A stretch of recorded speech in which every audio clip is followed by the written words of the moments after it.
Cumprimento os irmãos com a paz do Senhor Jesus, amém? Irmãos, abram suas Bíblias na carta aos Hebreus, capítulo 1, versículo 1 e 2, nós vamos fazer a leitura. Diz assim: E havendo Deus outrora falado muitas vezes e de muitas maneiras aos pais, pelos profetas, a nós falou-nos nesses últimos dias pelo Filho, a quem constituiu o herdeiro de tudo, e por quem fez o mundo. Amém? Bom, hoje nós vamos começarmos uma jornada de reflexão da palavra do Senhor em relação à história dos profetas de Israel.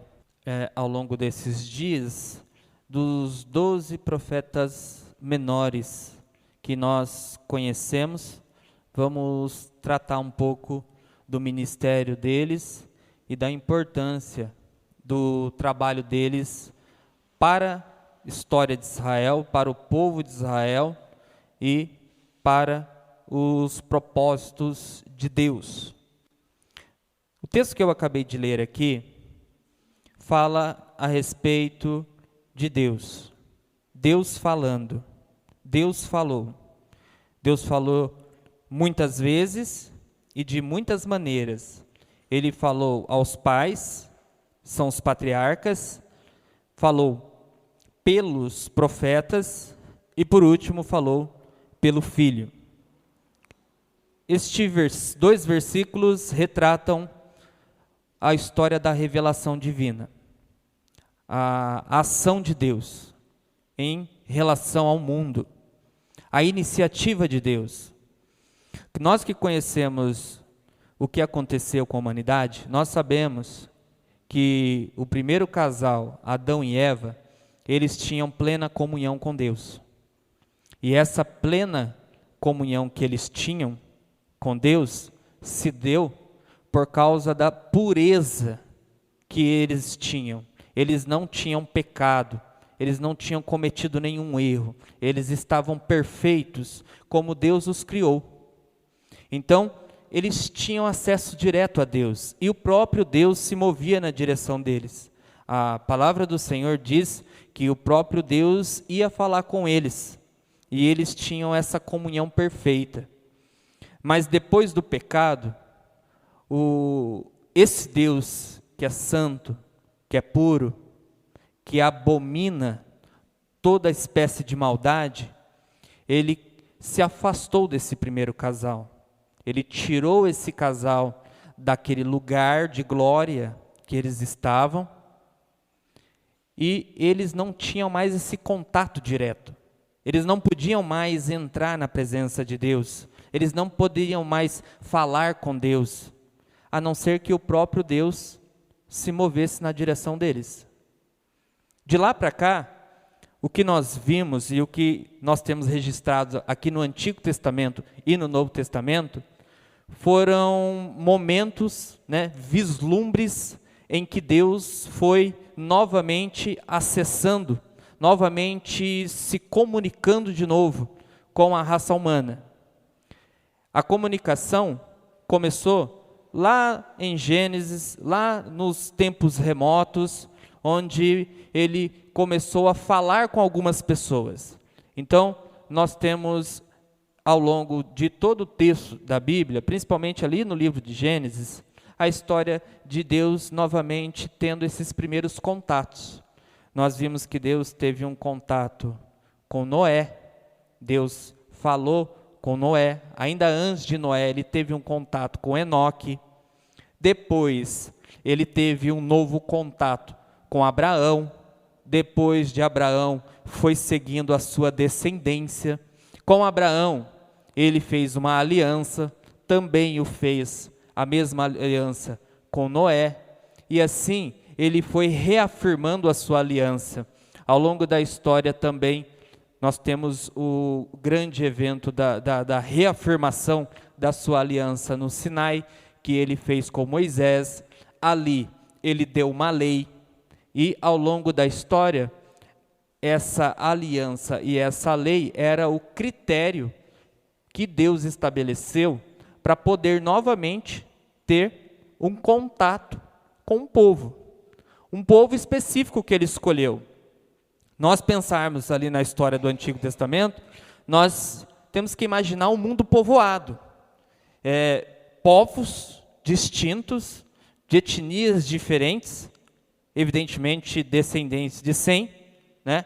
Também descendentes de Cã, e povos que coabitavam na mesma região. Mas Deus escolheu um povo específico. Deus quis escolher o povo de Israel, porque ele tinha um propósito específico. Então ele elegeu esse povo segundo a sua genealogia, segundo a sua vontade. Então a primeira eleição, ela é uma eleição espiritual e ao mesmo tempo étnica, ao povo de Israel, a descendência específica de Abraão. Ele chama esse povo, fala com esse povo, dá uma aliança a esse povo e uma lei para que esse povo pudesse ter um relacionamento com ele. A forma mais segura de Deus se comunicar e ter um relacionamento é por meio de uma aliança, porque a aliança estabelece critérios para o relacionamento. E por isso Deus, que é santo, poderia então ter um relacionamento com esse povo. Nós conhecemos a história desse povo. Um povo que foi extremamente beneficiado. Em vários momentos da história, eles, e praticamente somente eles, com raras exceções, puderam falar com Deus, o Deus verdadeiro, o Deus criador. Os outros povos falavam com deuses que eles mesmos construíam, que eles mesmos criavam.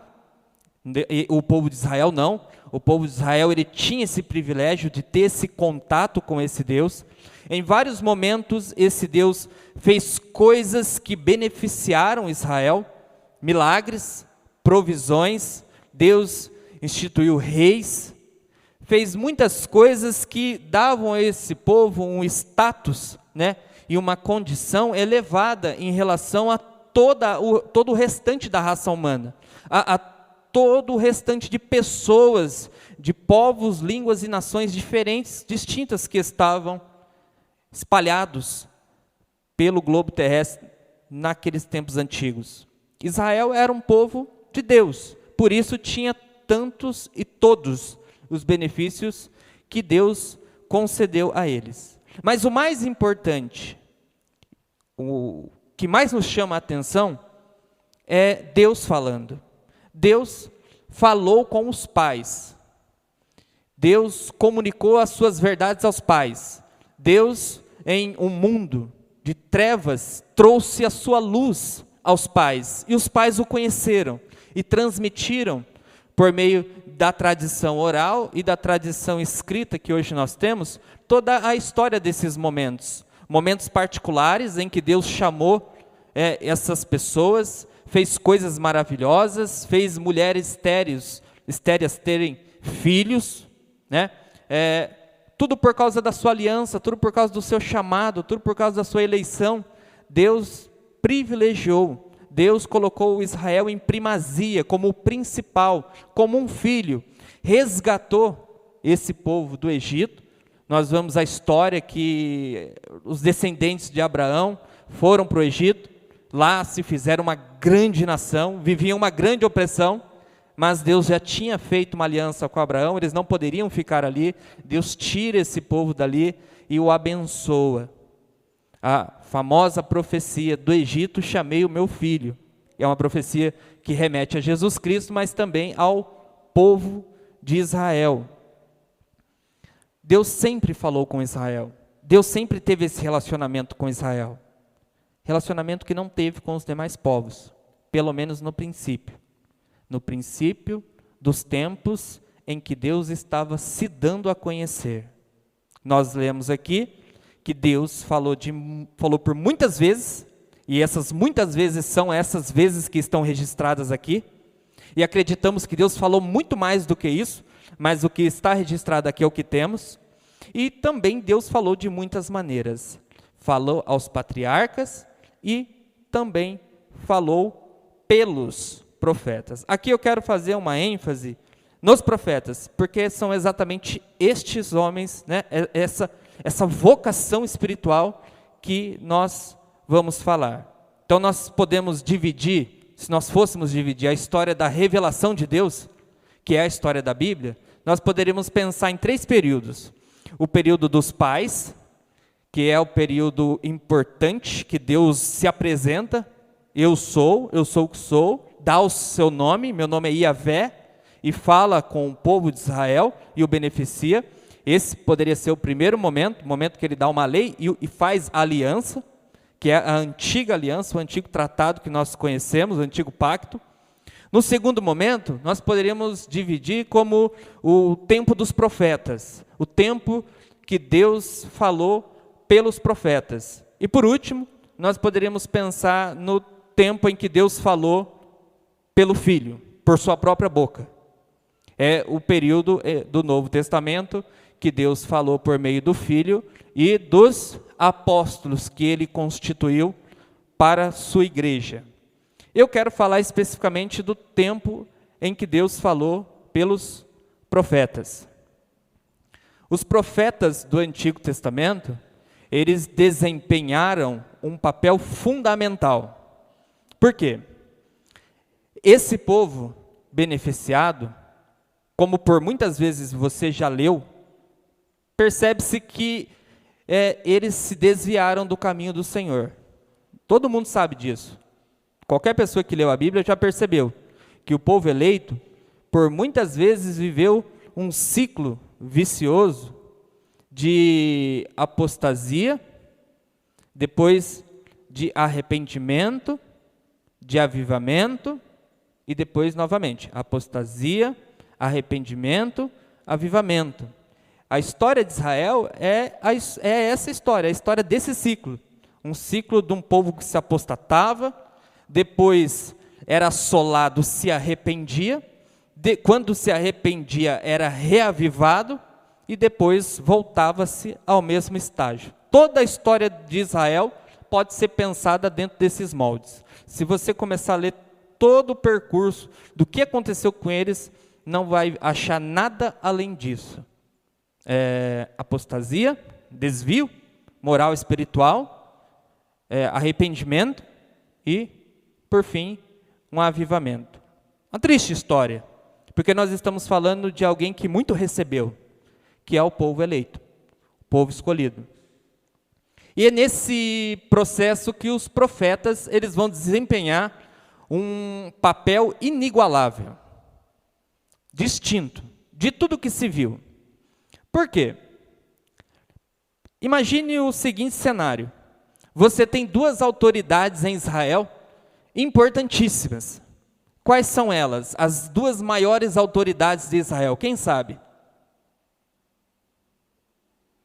Quem arrisca dizer quais são as 2 maiores autoridades do povo de Israel? O sumo sacerdote e o rei. O rei, ele tem toda a autoridade política nas suas mãos. E, conforme nós vimos na história, também tem grande parte, até mesmo, da autoridade espiritual.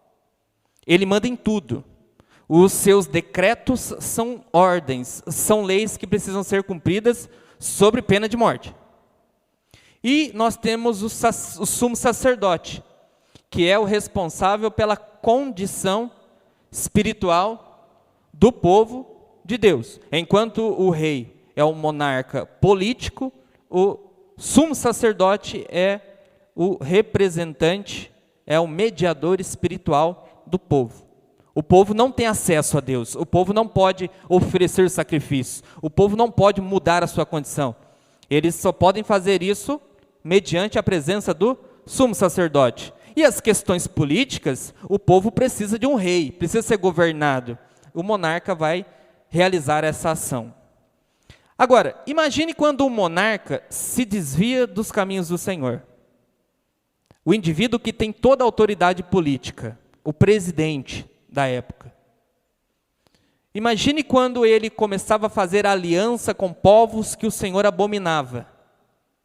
Imagine quando ele se casa com mulheres que não pertencem à aliança que ele instituiu. Imagine quando ele toma atitudes num sentido completamente contrário à lei vigente, que era a lei que Deus estabeleceu por meio do seu servo Moisés.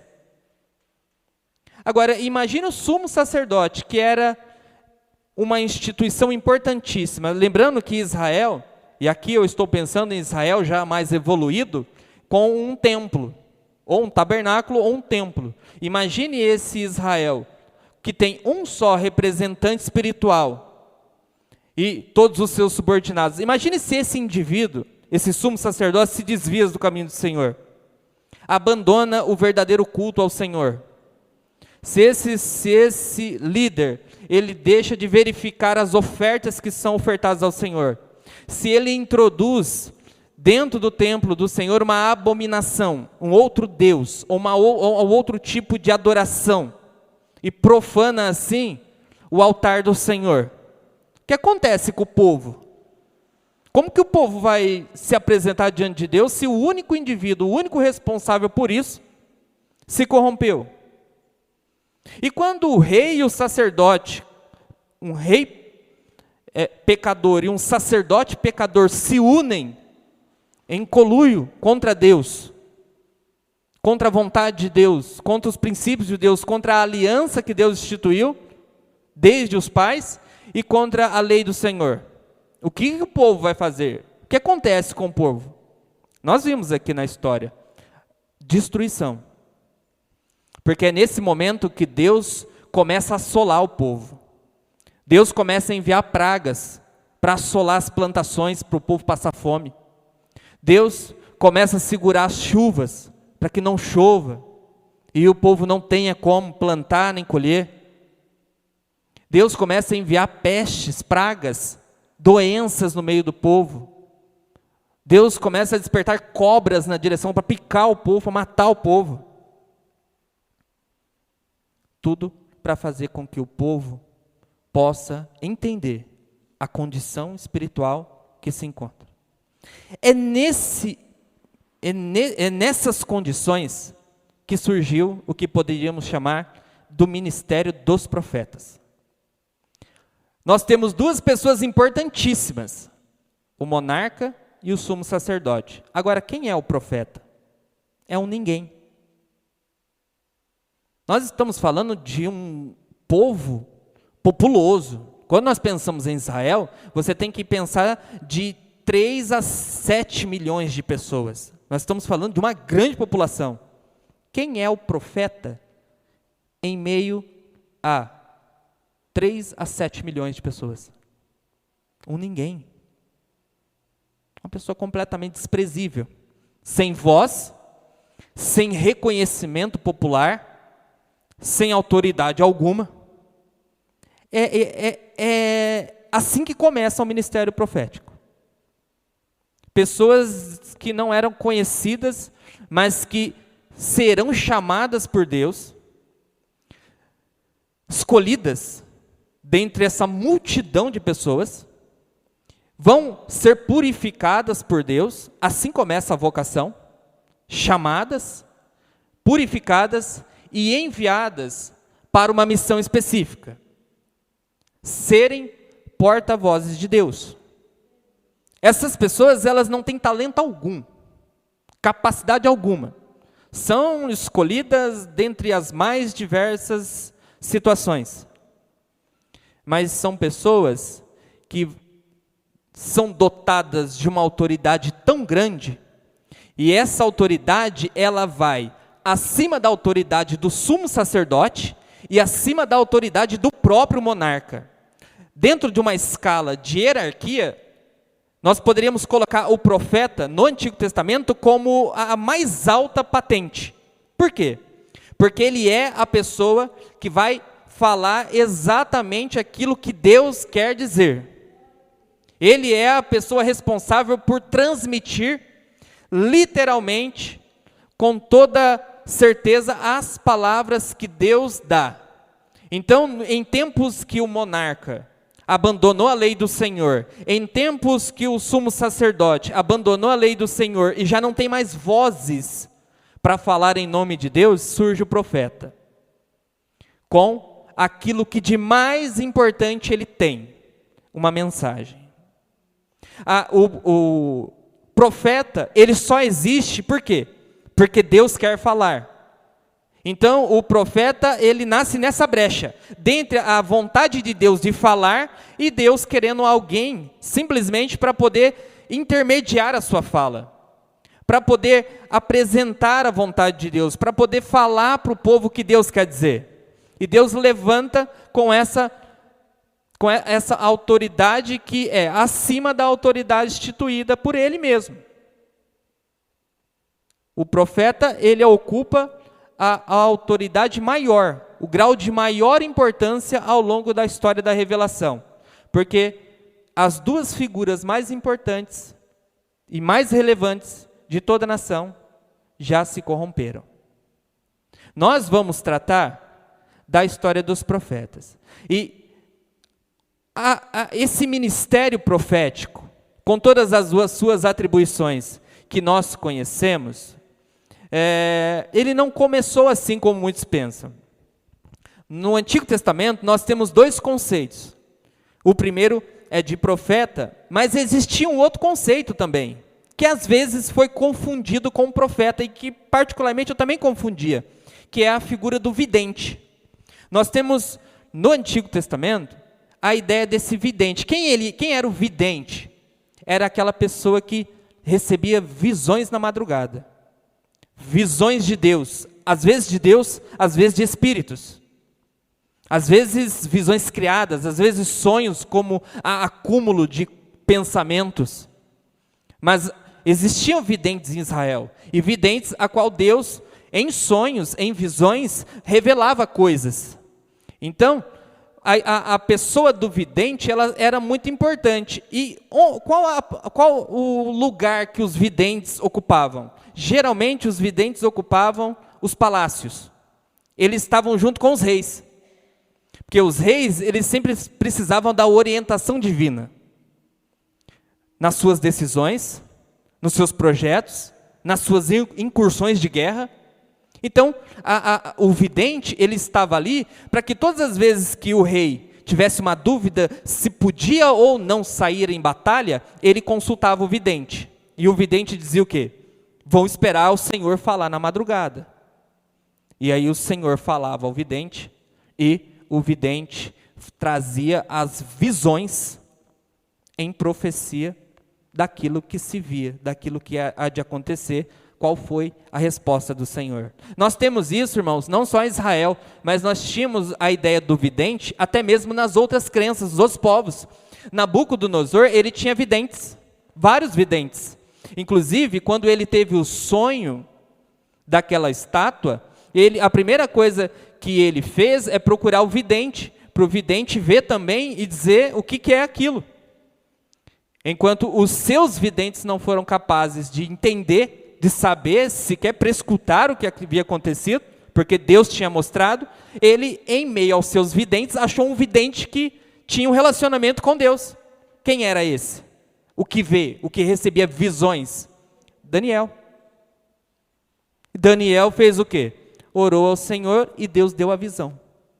Então, ele era um vidente, porque ele via.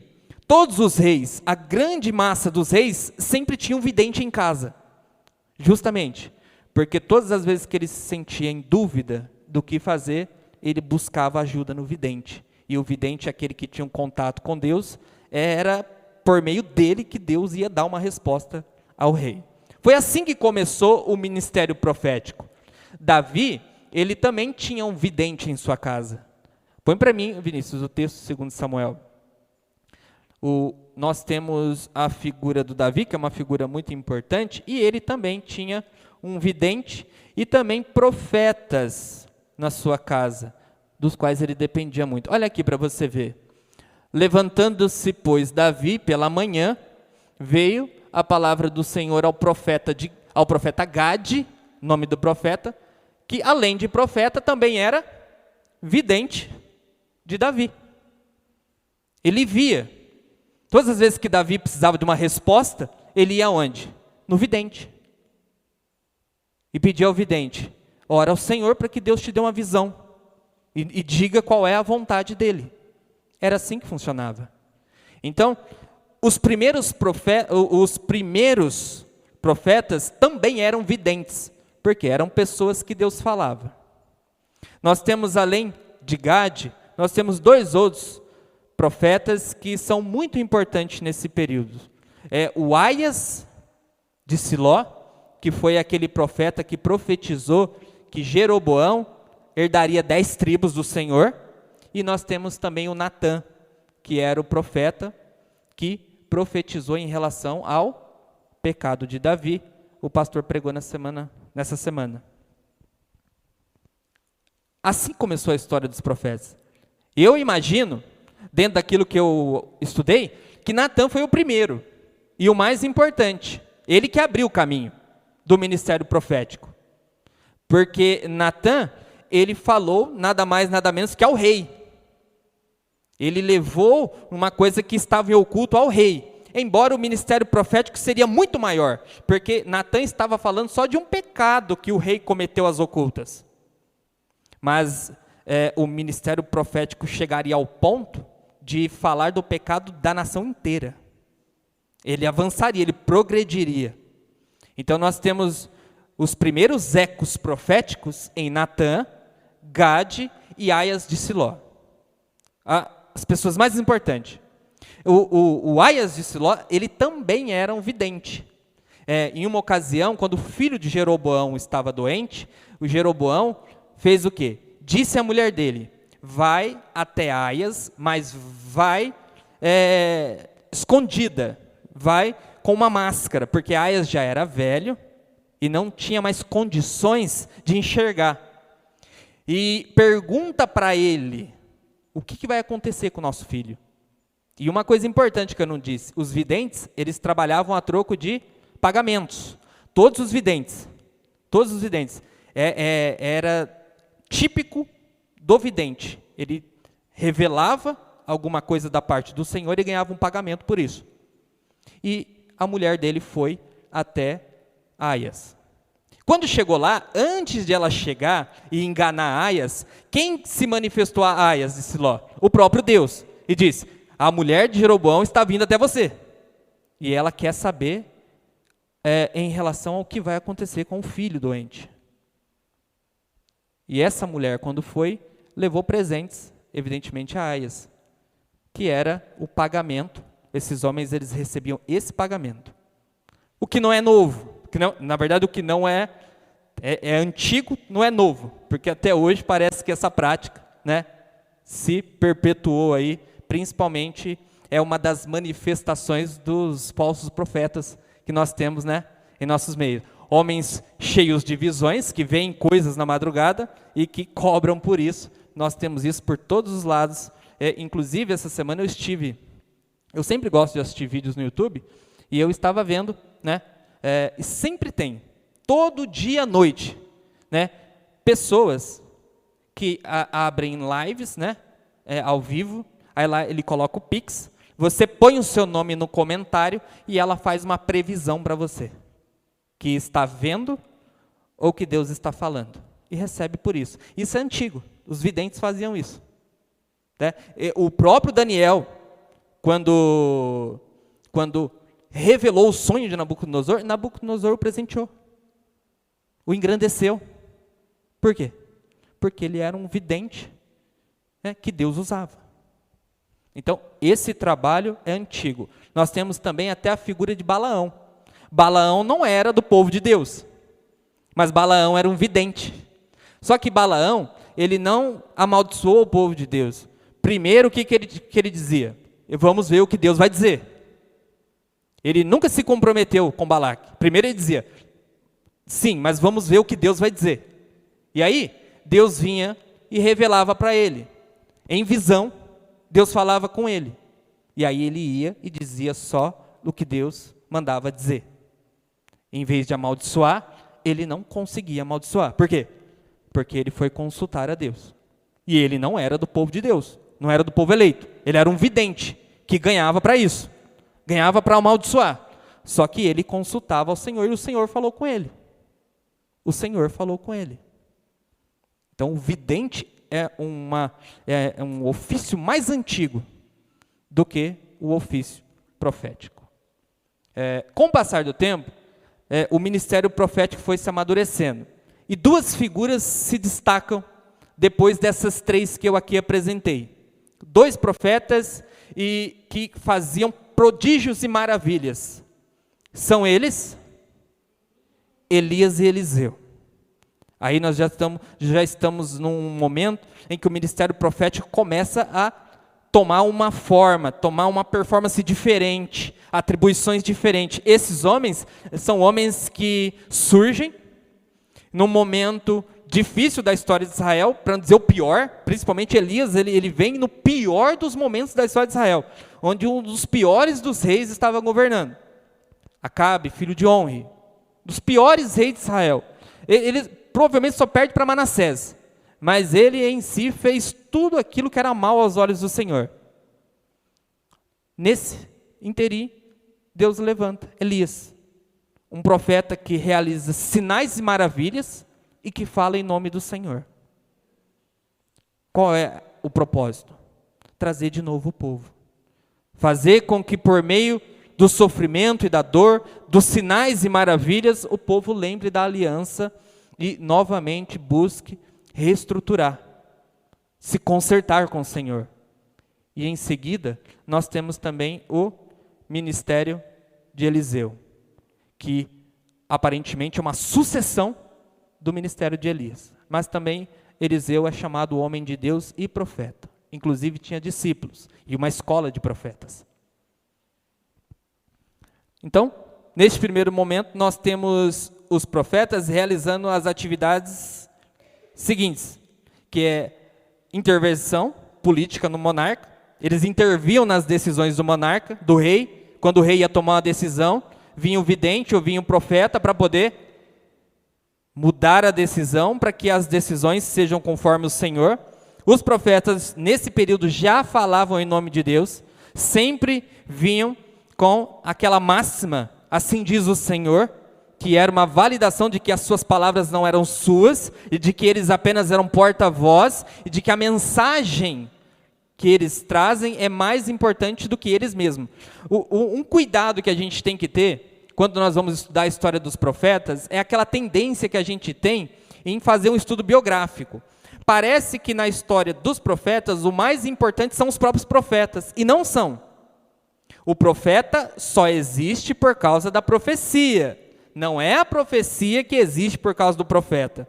O profeta, ele é somente o porta-voz de Deus. Ele não pode falar o que ele quer, ele não fala o que ele está sentindo no coração, ele não tem essa liberdade. Ele é tomado para falar exatamente a palavra de Deus. Nós temos que lembrar que o rei se perdeu, o sumo sacerdote se perdeu, e agora ninguém pode mudar essa condição, porque só esses dois poderiam mudar a nação.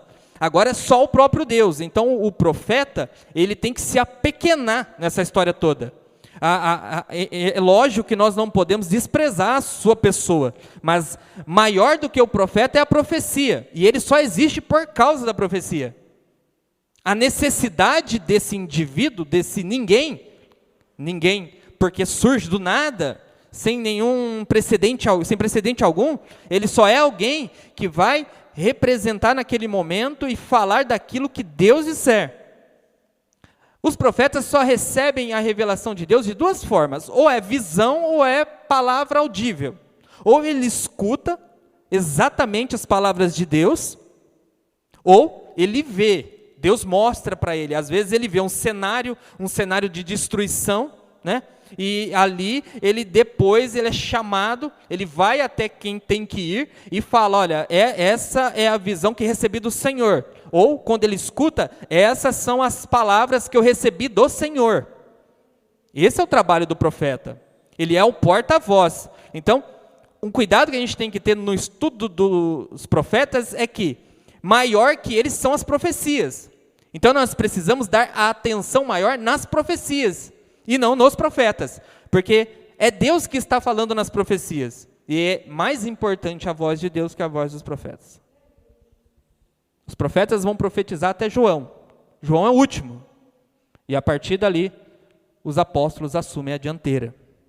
Então, os profetas também, eles recebiam profecias em sonhos, eles falavam dos planos de Deus para o rei, como foi o caso de Jeroboão, né? Aias de Siló tinha uma capa nova, ele rasga a capa em 12 pedaços, dá 10 para Jeroboão e diz, o plano de Deus é que você vai governar as 10 tribos. Nós também, os profetas também falam da duração do reino. Às vezes o rei peca, comete pecados ao longo de toda a sua história, governa mal aos olhos do Senhor. Deus manda o profeta dizer, olha, o seu reinado está para acabar, vai acabar. Deus vai interromper. Olha, você vai morrer, né? Você já não tem mais tempo de vida. Depois ele volta e assim por diante. E também da rejeição de Deus, além dos milagres e da capacidade do profeta em falar para grande quantidade de pessoas. Veja que o ministério profético de Israel não é aquele ministério que vai falar para uma ou outra pessoa, ele sempre vai falar para as massas. O profeta, ele sempre vai ser ouvido diante das multidões. E é muito importante entender que o profeta começou a ser considerado como um grande líder nacional por causa da presença dele nos palácios e por causa dos milagres feitos por Elias e Eliseu. Isso que trouxe grande repercussão e deu tamanha fama para o ministério profético. De forma que quando as pessoas começavam a ver que o rei caminhava longe dos caminhos do Senhor, eles já sabiam que ia se levantar profetas. Iam se levantar profetas. Bem do que nós fazemos nos dias de hoje, né? Quando as pessoas começam a se desviar do caminho do Senhor, levanta-se profetas, pessoas para falar, olha, você está saindo dos caminhos do Senhor. Esse ministério profético, ele se encerra em João, né? Mas ele tem uma continuidade por meio da igreja, por meio da pregação da palavra de Deus. O ministério profético continua até hoje, até os dias atuais, não à semelhança daquele, mas aos moldes que Jesus determinou por meio da pregação da sua palavra e para a edificação da sua igreja. Os profetas, irmãos, eles obedeciam e eram obrigados a profetizar segundo a lei. Eles eram pregadores e profetas, porta-vozes de Deus segundo a lei. Eles não profetizavam contra a lei. Eles não saíam daquilo que estava determinado por lei. Por isso que eles têm tamanha aceitação. São as claras palavras de Deus chamando o povo a valorizar a sua lei. A profecia hoje, ela deve ser mediada pela lei de Deus, pela palavra de Deus. A profecia e os profetas devem ser julgados pela palavra de Deus. E a profecia destes homens se tornou palavra de Deus. Tanto que esses profetas, a voz deles, a voz de Deus por meio da vida deles, tornou-se palavra para nós, tornou-se ordem para nós, tornou-se reflexão para nós, a reflexão que nós vamos fazer durante essa jornada dos 12 profetas menores. E já vou te adiantar, 12 profetas, 12 exortações. Porque esse é o ministério, Paulo, dos profetas. Os profetas foram chamados nesse momento. É evidente que em meio às suas exortações, tem palavras de esperança. E o propósito dessa exortação não era humilhar o povo, era resgatar o povo. O povo estava caminhando para onde? Para a destruição. Quem destruiria o povo? O próprio Deus. A voz de Deus, por meio dos profetas, era a última voz. Era o alerta de emergência. Ou volta, ou vai desaparecer. E Deus fez isso. Toda a atividade profética, ela vai se dar em torno de 3 grandes eventos na história de Israel. Quem arrisca a dizer? Pensando a partir da monarquia, qual foram os 3 grandes eventos da história de Israel que marcou a história e o evento pelo qual esses 3 profetas trabalharam, esses 3 eventos pelos quais os 12 mais 4 trabalharam. Primeiro, a destruição de Israel. Esse foi o grande primeiro acontecimento da história. Esse Israel que estava dividido em 2 partes. Reino do Sul, capital Judá, e Reino do Norte, capital? Reino do Sul, capital Judá, e Reino do Norte, capital? Samaria. Essas 10 tribos que estavam no Reino do Norte foram as primeiras tribos a desaparecerem. Qual foi o grande exército, a grande nação que os destruiu? Não, os assírios. O segundo grande evento é agora a então destruição das outras 2 tribos, na grande Judá, Jerusalém, que foram sitiadas e destruídas por qual nação? Agora sim, a Babilônia. E o último grande evento que nós estudamos há pouco tempo aqui foi o quê? O retorno. Então, na destruição de Israel, Samaria, pelos assírios, na destruição de Judá, capital Jerusalém, pelos babilônios, e no retorno que foi decretado pelos medo-persas para que o povo novamente viesse. Nesse período nós temos aí as figuras importantes que nós estudamos. Neemias, que também era um porta-voz de Deus. Nós temos Zorobabel e Esdras. Neemias foi encarregado de reconstruir o quê? Zorobabel foi encarregado de reconstruir o quê? O templo. E Esdras foi responsável por restituir o quê?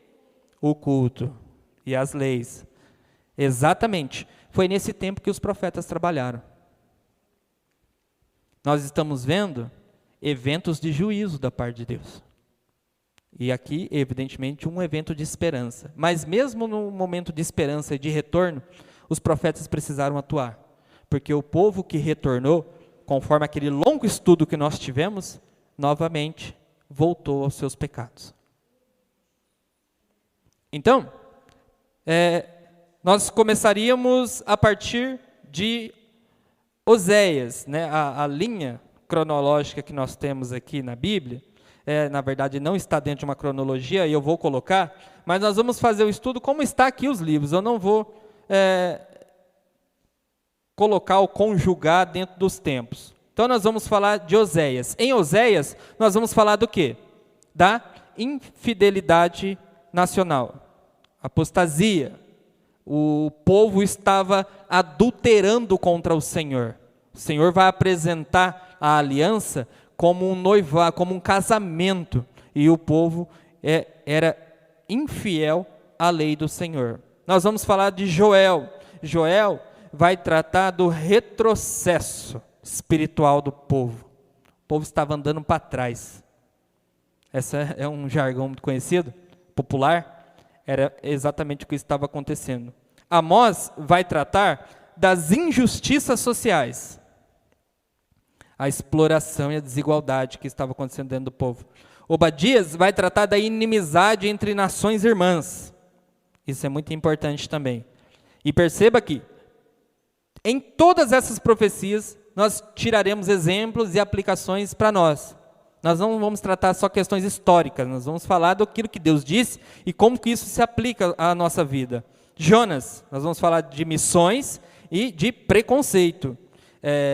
Miqueias, nós vamos falar da formalidade. O César já pregou aqui sobre a formalidade espiritual, a partir do livro de Miqueias, faz muito tempo, deve fazer uns 3 anos, mas eu lembro. Vamos falar de Naum. Naum vai profetizar contra os assírios. Os assírios foram vara de correção de Deus, mas pesaram a mão, extrapolaram na correção. Então, Deus vai pegar os assírios, que era a sua vara de corrigir, e vai quebrar essa vara. Deus vai impor também um grande juízo aos assírios, e Naum vai ser o responsável por profetizar isso. Vamos falar de Abacuque, crises na fé, fala da disciplina do Senhor, né?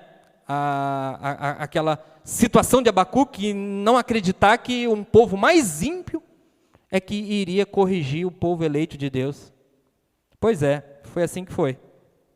Vamos falar de Sofonias, de uma reforma religiosa e de um avivamento. Vamos falar de Ageu. Ageu fala sobre o quê? Ageu profetiza sobre o quê? Isso, exatamente. É a reconstrução do templo, tendo em vista que a glória da segunda casa, do segundo templo, seria maior do que a glória da primeira, porque a primeira, a Shekinah de Deus entrou nela, a nuvem de glória, mas o segundo templo, a segunda casa, receberia o próprio Jesus encarnado, ele entraria dentro desse templo. Então a glória, o templo, segunda casa, receberia uma maior glória, porque Deus entraria em carne e osso dentro dela. Zacarias, reconstrução da nação. E por último, Malaquias, que trata das crises éticas. Então nós vamos trabalhar esses temas, essas pessoas. E aí, nós vamos começar a entender um pouco mais o que foi o ministério dos profetas e todas as características que envolvem esse ministério, essa vocação espiritual. Nós não estamos falando de uma atividade qualquer, nós estamos falando de uma atividade que está acima, da atividade que era exercida no templo e da atividade do monarca. Nós estamos falando de uma pessoa última, a última esperança da nação, estava na boca do profeta, que era o representante de Deus. Irmãos, para que a gente finalize, hoje vai ser uma introdução. Eu quero que você perceba comigo, e abra sua Bíblia aí, a partir de Oséias. E eu queria mostrar para vocês o quanto é importante nós fixarmos a nossa atenção nas profecias, e não tanto nos profetas. Os profetas têm a sua importância, foram chamados por Deus, receberam tamanha glória. Alguns, em seu chamado, nós temos muito pouca informações do momento do seu chamado. Nós temos Isaías, o César pregou na semana passada, o chamado de Isaías. Nós temos o chamado de Ezequiel e o chamado de Jeremias. Jeremias, a princípio, foi o que mais ofereceu resistência. Inútil, porque Deus já tinha o chamado, então ele não tinha o que fazer. Todos os profetas foram chamados e cumpriram o chamado do Senhor coercitivamente, porque o Senhor é grandioso e fez com que eles cumprissem. Vejam comigo, nós vamos dar uma passadinha de Oséias a Malaquias bem rápida, para vocês entenderem bem que a história dos profetas, na verdade, é a história das profecias, é a história da palavra de Deus. Deus falou de várias formas, várias vezes, pelos pais, aos pais, pelos profetas e pelo Filho. Olha o que diz em Oséias, no seu capítulo 1, palavra do Senhor que veio a Oséias. Veja, quem vem primeiro? A palavra do Senhor. Depois de Oséias, nós temos Joel, que diz assim, palavra do Senhor que foi dirigida a Joel, filho de Petuel. Quem vem primeiro? A palavra do Senhor. Quem está falando primeiro? O Senhor está falando primeiro. A Joel. Em Amós, nós temos aqui, palavras de Amós, perceba bem, que estava entre os pastores de Tecoa, sobre o que ele viu a respeito de Israel. Primeiro vê, depois fala, Paulo? Ou não? Primeiro vê. Então, Deus primeiro se apresentou em visões. Então, Amós vai falar daquilo que ele viu. Provavelmente ele recebeu essa visão enquanto dormia, na madrugada, em sonho, Deus mostrou para ele, que era comum, irmãos. Eu estou falando da madrugada, de noite, porque parece que isso era comum. Era em sonhos, enquanto dormia, que Deus falava e trazia revelações tanto aos profetas quanto aos videntes. Os videntes muito mais, porque os videntes tratavam de questões particulares. Às vezes, no ministério do vidente era assim, a pessoa precisava de uma resposta de Deus. Ela fazia um bolo, pegava ali um pacote de farinha, ia na casa do vidente e dava para ele, e pedia para ele, para ver o que o Senhor falava a respeito daquilo. E aí o vidente, ele ia, procurar entender, por meio dos sonhos, se Deus ia falar ou não ia falar com ele. Era assim que era o ministério do vidente. Então, uma coisa era o vidente, outra coisa é o profeta. O profeta é o porta-voz de Deus, que vai falar exatamente o que recebeu de Deus, sem tirar e nem pôr. Obadias, visão de Obadias. Visão que Deus deu a Obadias. Assim diz o Senhor a respeito de Edom. Jonas, veio a palavra do Senhor a Jonas. Então sempre é Deus, sempre começa com Deus. Miqueias, a palavra do Senhor que veio a Miqueias.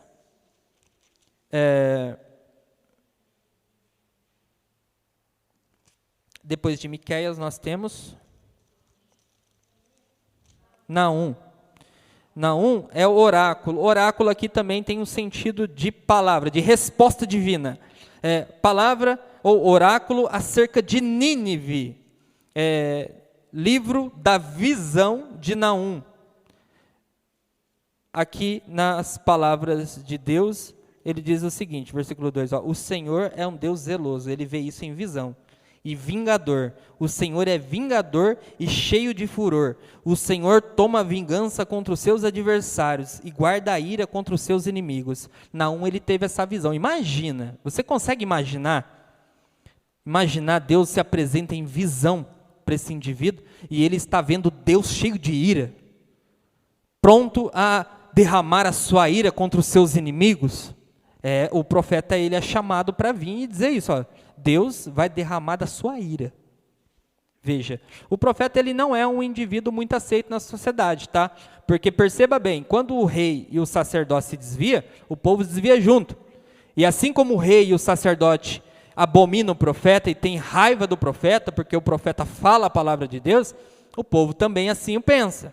O povo é o mais manipulado na história toda, né? E às vezes ouve o profeta, às vezes não. Às vezes o profeta tem que mostrar um sinal. Ou às vezes não ouve, machuca e judia do profeta, como nós vamos ver a história da palavra do Senhor desses homens, e por fim eles recebem a ira de Deus. Essa é a Jerusalém que Jesus disse, que mata os meus profetas. Abacuque, o oráculo que viu o profeta Abacuque. E o próximo, Sofonias, a palavra do Senhor que veio a Sofonias. A palavra do Senhor veio a Sofonias. Depois de Sofonias nós temos Ageu, que diz assim, no segundo ano do rei Dário, no sexto mês, no primeiro dia do mês, veio a palavra do Senhor por intermédio do profeta Ageu a Zorobabel, filho de Sealtiel, governador de Judá, e a Josué, filho de Josada, que o sumo sacerdote dizendo, assim diz o Senhor dos Exércitos, esse povo diz, não veio ainda o tempo em que a casa do Senhor deve ser edificada. Essa profecia é uma das profecias prediletas, que eu gosto de usar bastante. O povo estava cuidando dos seus próprios interesses, se reconstruindo, se reerguendo, suas casas estavam bem acabadas, e ele diz assim, ainda não era o tempo de reconstruir a casa do Senhor. E esse pensamento popular foi o pensamento popular que Deus revelou ao profeta. Deus escutando isso, veio a mesma palavra que o povo estava dizendo. Esse povo diz, não é o tempo ainda de reconstruir a casa do Senhor. Então, isso moveu o coração de Deus, e Deus diz que o templo precisa ser reconstruído.